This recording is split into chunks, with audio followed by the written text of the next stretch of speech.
Hello, good morning, people of Carmel. This is your friend, Brother Joars. I'd like to share with you. This is part of the review in our life as a secular order of the Discalced Carmelite. So, what to be called? We used to be called the Third Order of the Carmelite, or where lay people and the Dacian clergy learn and live the Carmelite spirituality, and is now called the Secular Order of the Discalced Carmelites. Separated from the ancient Carmelite order, usually referred to the Ocarm. So the Ocarm, they are known as the Calced Carmelite. Tayo yung Discalced. Calced meanings, ibig sabihin may sapatos. The Discalced, tayo yung walang mga sapatos. So we all know very well that we are the split of the Carmelite order from the original. Our formation as secular order is based on the teachings of Saint Teresa of Avila and Saint John of the Cross, our founders. So that's why in the other Sunday, last month, our brother Ricardo Uschal shared also as a review of the life of Mother Teresa, our foundress. So once again, the diocesan clergy can be part of our order, the secular order of the Discalced Carmelites. So ito na yung tawag natin. So malinaw yan ha. Then the purpose of our formation is to prepare individuals inspired by the Holy Spirit to live in a spiritual life according to the charism and principles of the Discalced Carmelite spirituality, intimately united with the action of the Holy Spirit, is that of the Virgin Mary. So that's why we have also our devotion to our Blessed Mother, especially Our Lady of Mount Carmel. So that's part of our formation. Then the steps, as a review. So the period of introduction, the secular life, secular Carmelite, is the process for at least 6 years duration. So lahat tayo nakadaan dito.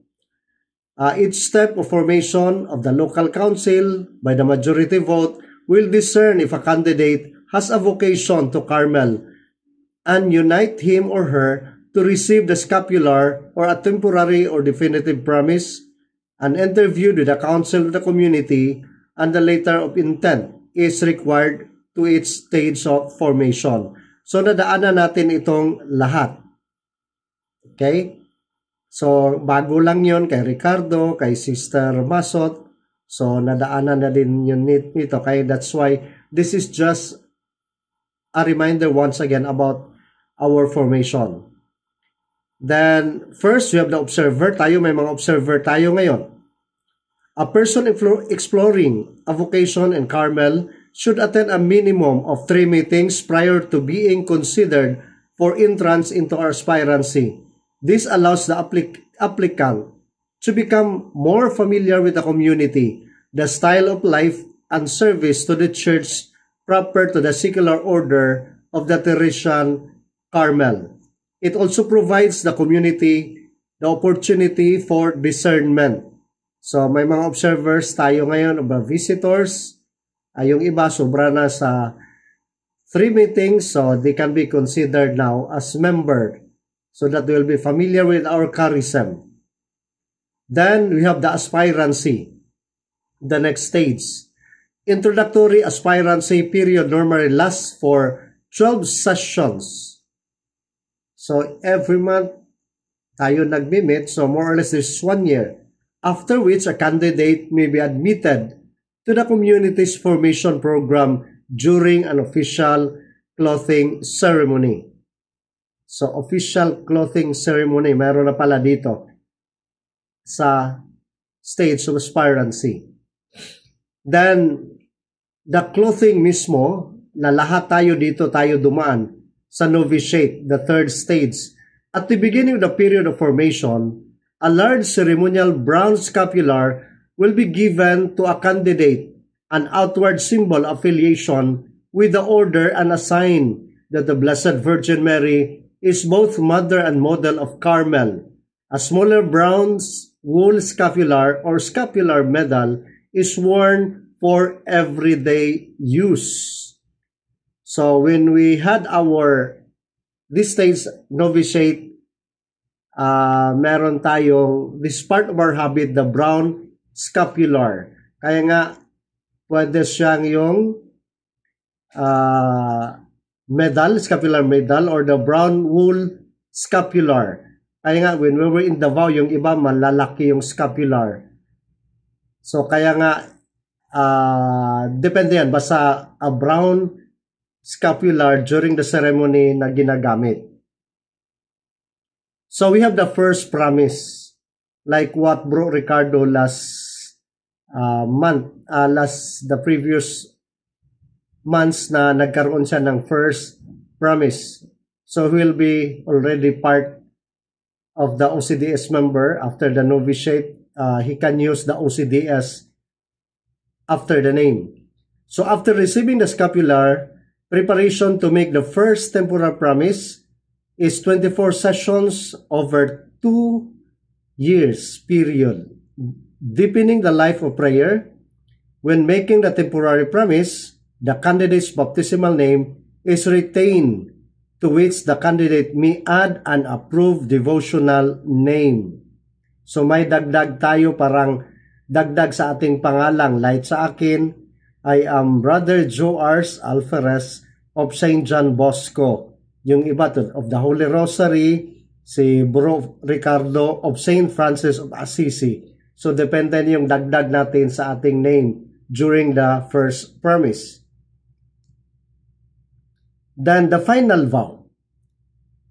Preparation for the final or definitive promise is 36 sessions over 3 years period, preparing the candidate for a lifetime commitment to Carmel and a promise to live the evangelical counsels and the spirit of the Beatitudes for life. So what about these evangelical counsels? Ito na yung poverty, chastity, and obedience. This is in the canon law. Whatever is the commitment of the priests, the religious, especially the religious, they also profess these evangelical counsels, the poverty, chastity, and obedience. And for us Carmelite, may isa tayong dagdag, the spirit of the Beatitudes for life. Ano itong the Sermon of the Mount, yung Beatitude, remember? Blessed are those who are poor in spirit because they will see God. Blessed are those, so yan yung the Beatitude for life. So malinaw ito I think 12 of us is the definitive promise na as member of the Discalced Carmelite in our community. Ito na yung ating commitment. Then this will be forever as part of the Carmelite. Poverty, chastity, and obedience. If you still remember, when I took my final promise in the monastery in Davao, I cried. Kasi nakita ko, I'm not worthy of this promise. At parang nakita ko din, this is the parang second time na ginawa ko when I was a religious, the same evangelical counsel ang sinusunod. I have to live my life to be poor, to be chaste, though may asawa, but chaste, to love my wife, and obedient to my superior. So our direct superior are the friars. And of course, you have also the community. Our president now is our direct superior in our community, as well as the council. So, yun na yun, karamihan sa atin. Kaya nga yung mga visitors ngayon, the novices natin, the aspirants, and the visitors, ito yung dadaanan. So, medyo mahaba-haba talagang proseso before you receive the final promise or commitment as Discalced Carmelite secular. Then, the ongoing formation. Part of our formation, kagaya sa atin, kahit na nag-perpetually definitive promise na tayo, but the ongoing formation still continue. The ongoing formation is a responsibility of its definitive promise member and should be pursued in accordance with the formation outline of the province. This is a lifelong program with the goal of continuing and deepening the Carmelite vocation. So tuloy-tuloy ito. tuloy-tuloy hanggang sa katapusan ng ating buhay dito sa mundong ibabaw. Then the purpose of the formation is to prepare the individuals inspired by the Holy Spirit to live in a spiritual life according to the charism and principles of the Discalced Carmelite spirituality, intimately united with the action of the Holy Spirit is that of the Virgin Mary, the Our Lady of Mount Carmel. Or whatever is the name of Mama Mary, basta the same Mary. Okay? With that, we move on. So, discerning my vocation, the secular Carmelite. So, once again, ito na yon as a review from aspirante to investiture. The investiture, mangyayari dyan sa novitiate with the letter of intent. Then, our novitiate, 2 years ito siya. So, remember, this is a review. The rite of the admission took place immediately after the homily of the Mass. And we express our desire to continue our Carmelite journey in these words. So, yung hindi pa nag-profess, hindi pa nag-promise, ito yung sinasabi na nakasulat sa ating promise. Trusting in the mercy of God, in the fraternal help of all of you, referring to the members of the community, I ask to be admitted to the period of formation in the community of the secular order, the Discalced Carmelites. I wish to live my baptismal consecration according to the ideal of life of the Teresian, referring to Saint John and Saint Teresa of Avila, our foundress. Then, Carmel to collaborate in fulfilling the mission of Carmel in the church. So, itong ritual na ito, makikita ito sa ating statutes at saka sa ating document, the ritual of the secular order of the Discalced Carmelite. Then the promises, so this will take for 3 years. Following the proclamation of the gospel, those who will make first promise will say, so ginawa na rin natin ito, especially tayo mga definitive, we ask to be admitted to the promise of the secular order of the Discalced Carmelites. The experience of the period of formation has confirmed us in the certitude that the Lord is calling us to live in the gospel of Jesus Christ in the world, in union with Mary, the Mother of God, and under her protection as secular members of Carmel. So, ito yung 3 years, so si Bro Rick, mag-first year, after 3 years, he will be having his definitive after 3 years. Kung tuloy-tuloy. Kaya nga medyo matagal-tagal yung ating formation. But by the way, our formation is more or less the same with the formation of the friars. All the religious congregation, pare-pareho yung formation, the duration. Next. Then after the homily, the celebrant performs the examination ritual, asking the series of questions in which the candidate respond, yes, I do. Following this ritual, the candidate reads the formula of the promise. So ito yung promise, ang formula na ginagamit lahat na sinasabi natin. So once again, as a review, like I, Jose Arnold Alferez of St. John Bosco, inspired by the Holy Spirit, in response to God's call, sincerely promise to the superiors of the Order of the Teresian Carmel, to you, my brothers and sisters, to tend toward evangelical perfection in the spirit of evangelical counsels, of chastity, poverty, and obedience, and of the Beatitudes, according to the rule of Saint Albert and the constitution of the secular order of the Discalced Carmelites for 3 years. I confidently entrust this, my promise, to the Virgin Mary, Mother and Queen of Carmel. So remember, during our promise, ito yung sinasabi natin. Then the formation for making definitive promises, the promise is the same except that instead of saying for 3 years, the candidates say for the rest of our life. So tayong mga definitive, our promise, our commitment to God is forever until death. So malinaw yan sa atin. Ulitin ko, pare-pareho yung ating promise in the other religious congregation to the friars and to the nuns. Whatever is the congregation, pareho yung promise or vow. Tinatawag itong vow. Poverty, chastity, obedience. Ngunit sabi ko na sa atin, sa Carmelite, Discals Carmelite, may dagdag tayo na the Beatitudes. Then, life as a professed member of the secular Carmel. Take note, our obligation, though we are not perfect, but as stated, part of our commitment in the book, Welcome to the Secular Order of the Scotsman by Father Aloysius Dini, OCD, outlines the 6 obligation that forms as the structure and rhythm of the secular Carmelites' daily life. So, ito yung palaging sinasabi. Busy man tayo, but our obligation as professed member or as temporary member or as Carmelite, this calls Carmelite. Number 1, mental prayer for at least 30 minutes daily.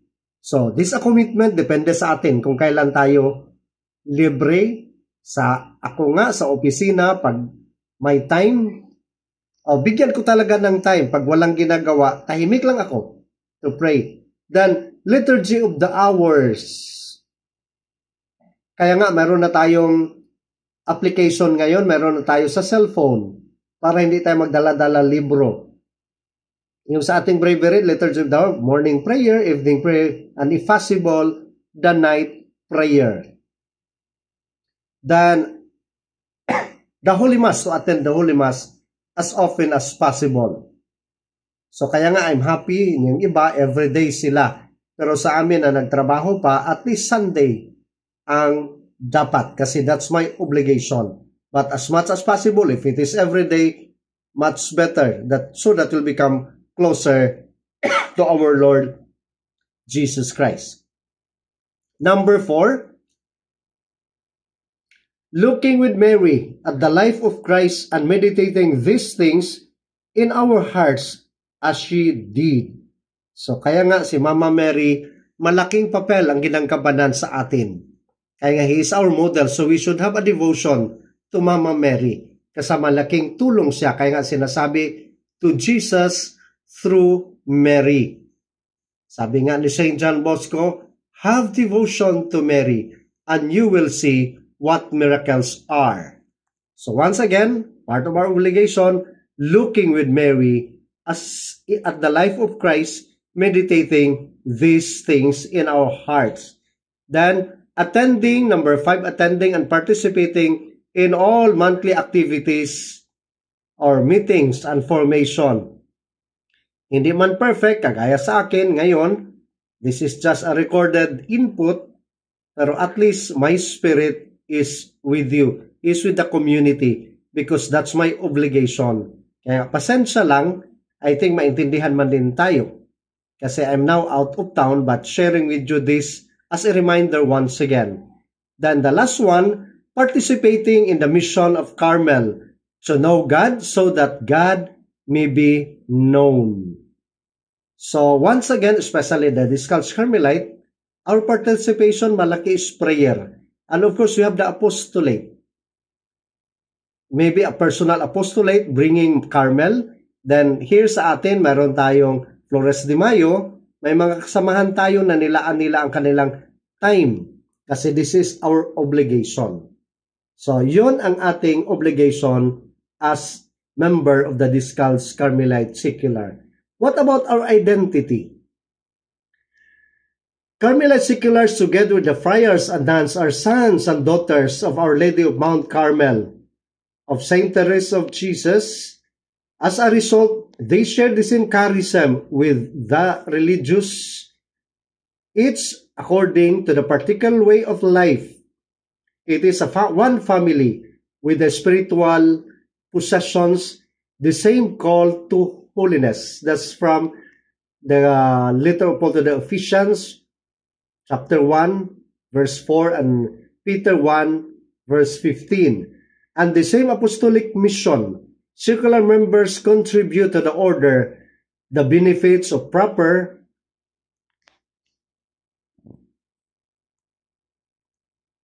and their own secular state. So, meron tayong mga kaparian pero pare-pareho. All of us are called to be holy.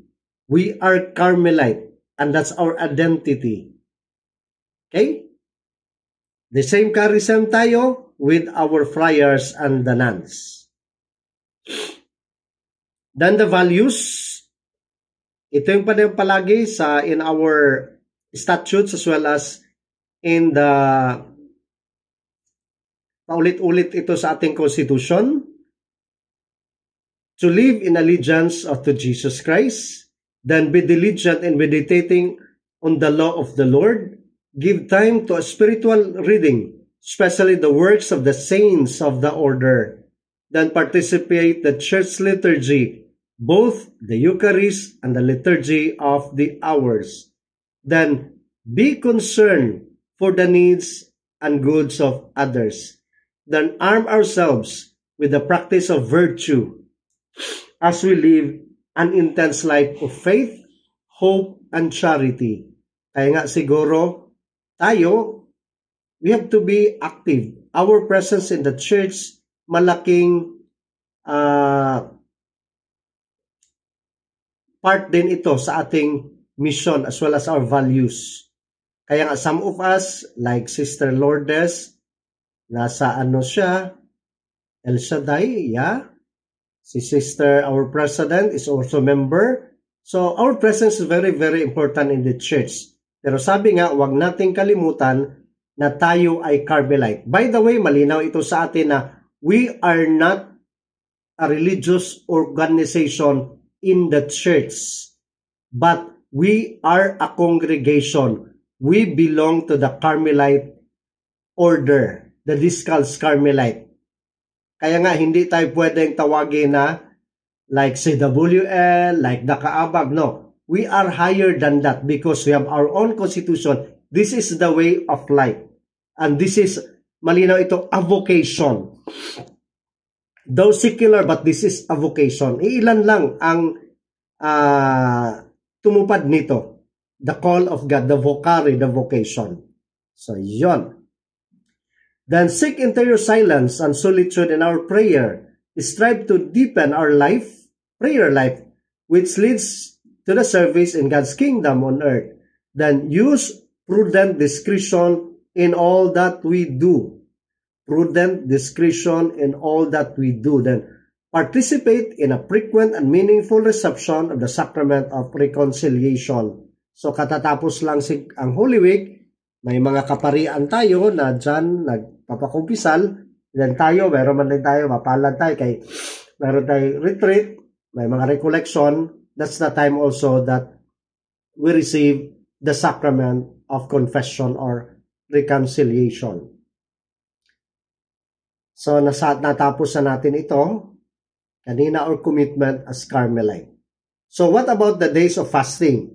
Prescribed by the church, and we fast on the vigils the day preceding to the feast. So, kailangan din ng fasting. That's part. Our Lady of Mount Carmel, that's July 16.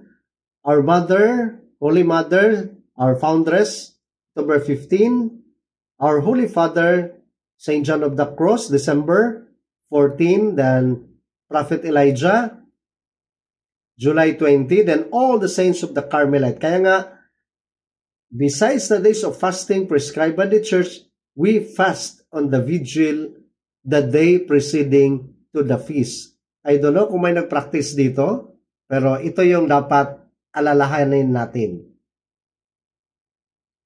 Then we have also our own particular devotion, following and lead our Mother Saint Teresa of Jesus members cultivate the love for the Word of God and devotion to Jesus reserved in the Blessed Sacrament by choosing the Blessed Virgin Mary as the mother and patroness of our order. We place our whole spiritual life under her protection and strive to imitate her interior life and union with God's will in the example and ideal of our consecration. Then we recognize the value of praying the Rosary. So take note, praying the Rosary, the Angelus, and the devotions as commanded are recommended by the Church.